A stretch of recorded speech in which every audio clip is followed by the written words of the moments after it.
Hey guys, welcome back to my channel. If you watched the last video, you know that I went through a trial process at North Carolina A&T and I did not finish because they cut me, but it's okay.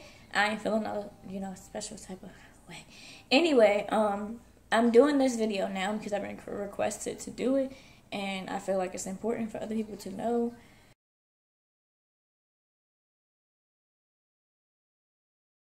So I want to preface this video by saying that this is no slander on the team or anything like that. I don't know any of them personally. I'm just going based off my trial experience and my experience of being at the school for a year and the way I feel like they project themselves, or the team, not them personally, but the team projects themselves based on my experience and interaction with them. So if you're interested in this video, you can just go ahead and keep watching. Okay, so I'm going to try to make this video short and sweet, but it's kind of hard to organize my thoughts, so I might blabber a little bit. I'll do my best to cut that out when I'm editing it, but we'll see how this goes.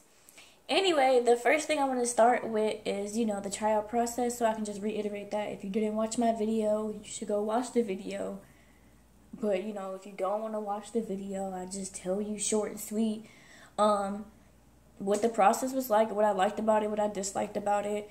I liked that the beginning of the process, the paperwork and stuff was pretty organized. Everything you needed to know was right there. It wasn't really many questions you probably had because they most likely answered the question online or, on their Instagram page or whatever.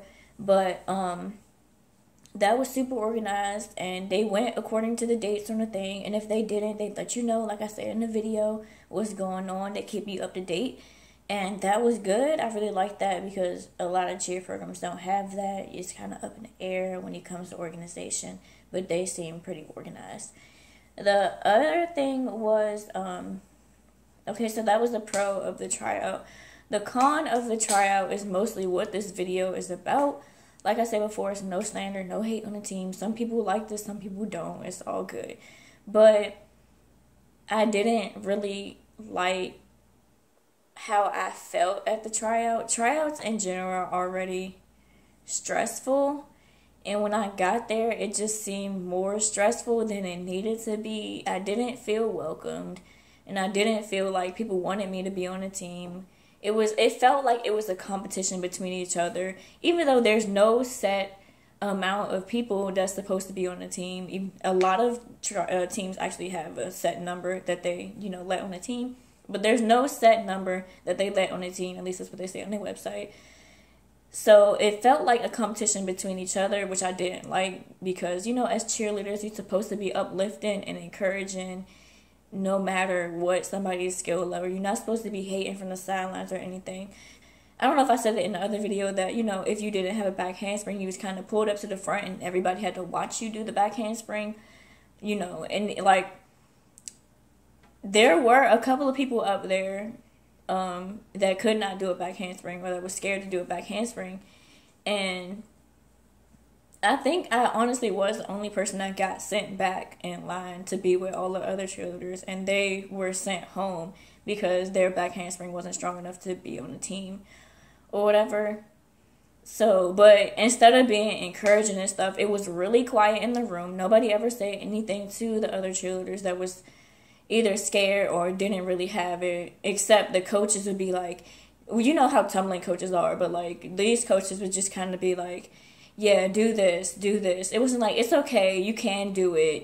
I'm not saying baby me, but like, this is complicated. You're not doing it. I'm doing it. Everybody else has got to watch me. This is stressful. Why do I have to, this is stressful. And I feel like you as a coach and the teammates that's already been on the team should be a little bit more encouraging than just standing there or... What I'm saying is that it go deeper than just being a cheerleader. It's about being a black cheerleader at an HBCU, more importantly. That when you feel like the rest of the world is hating on you, we as black people need to lift each other up. Like, if you in a tryout for cheerleading, I'm not, okay, to be honest, cheerleading is not going to change the world. So, but cheerleading might help somebody get through something. And especially like I'm saying, as a black person or a black girl, when you feel like everybody in the world is just hating on you. You want to look to that other black girl in the room that's going through the same thing, feeling the same way, and she's saying to you, oh, you can do it, like this littlest thing, like a back handspring or a cartwheel or something. Oh, you can do it, girl. I know you good. Like, just to say something encouraging or something positive, to feel welcome in the environment that you're already, you know, that you're born into. You're a part of this. This is who you are. And, like, I don't know. I'm not trying to be like Hotep or nothing, but I'm just saying, like, I felt more welcome at a white school than I did at this school. So, what are we really saying as a HBCU? Are we really doing the right, like, are we really doing the job we're supposed to be doing if I feel more welcome at another school? Like, seriously, like, we all know why HBCUs were created. So, I'm not saying, but like I'm saying, I'm not, don't baby me, but don't baby me, don't give me no handouts, but, you know, encourage me. Don't, you know, encourage me. Like, it don't take nothing but a word of encouragement to make somebody feel better, to give them that boost of confidence, to do something they've been doing for years, to do something they love. Like, I'm just be quiet. Like, I'm just be quiet because y'all not hearing me. Y'all not hearing me. I felt like, okay, I'm gonna be honest. I told myself, before, you know, all this happened, I was like, oh, if I don't make the gold squad, I'm not trying out for the blue squad because I deserve to be on the gold squad.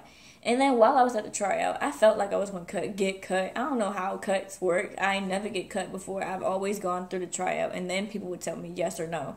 But, man,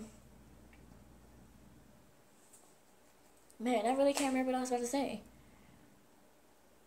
But, oh yeah, but I told myself, I was like, well, I told myself and my family, I was like, even if I was to make the team, yeah, I would be happy, but I probably would quit because I wouldn't want to be a part of that energy. The reputation of the team, or the way they, okay, not even just the team, let me go to the school. The reputation of the school and the way they portray themselves on social media is how I feel. I feel completely different at the school than I do on social media. They, you know, feed you all these images of, you know, black unity and, oh, you'll always feel welcome somewhere and we all love each other, Aggie Pratt, right? No. So, just like social media is something to portray an image that may not be true, or portray an image, I kind of feel like they have the same image.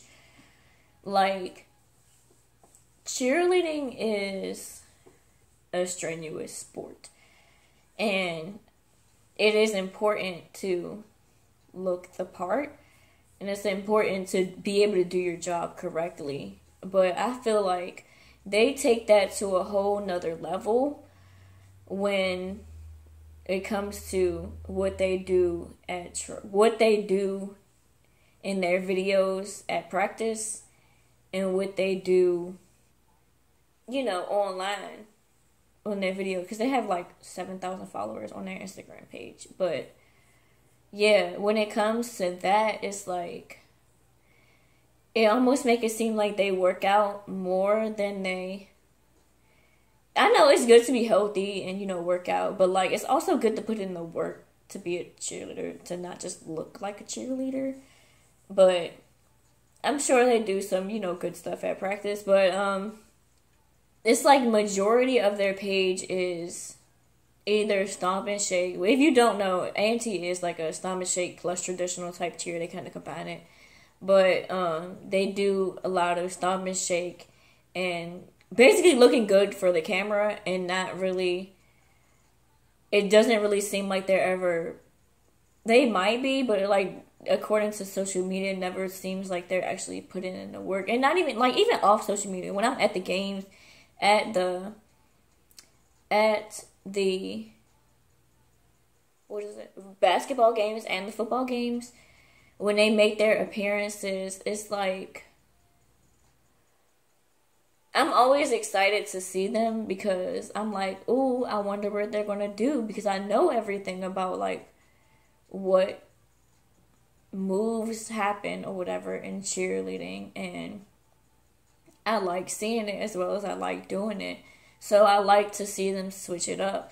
But it's like, I guess coming from a college where we were always stunting to come into a college where for their halftime performance they would just do a routine that involved no stunting. You have like ex cheerleaders on the sidelines or at the games. Not really, I wasn't really around the rest of any other cheerleaders, but I would have like cheerleaders behind me that used to cheer in like high school or somewhere else, and they'd be like, "Why aren't they stunting?" Like, people would like to see stunting, and it's like they don't do enough of it. You know what I'm saying? And maybe it's a safety issue because at tryouts they didn't have no mats out, but like I don't know. But it's almost like, okay, can y'all get out the way now because I'm trying to see the game. And then at the football games, I know it's hard for them because they have a lot of competition between the band and then the band, the dancers, the football players, to be honest, nobody really pays attention to the whole game. And then the live wire, I think that's what they call it. It's like a pep squad on the sidelines. Well, it's a pep squad kind of right next to the band, and they have like their own t-shirts or whatever. So yeah, it's a lot of competition between them, but I've noticed that like the live wire will be louder than the cheerleaders. I'm like, why can I hear the live wire over the cheerleaders and they have just as many people? I don't know.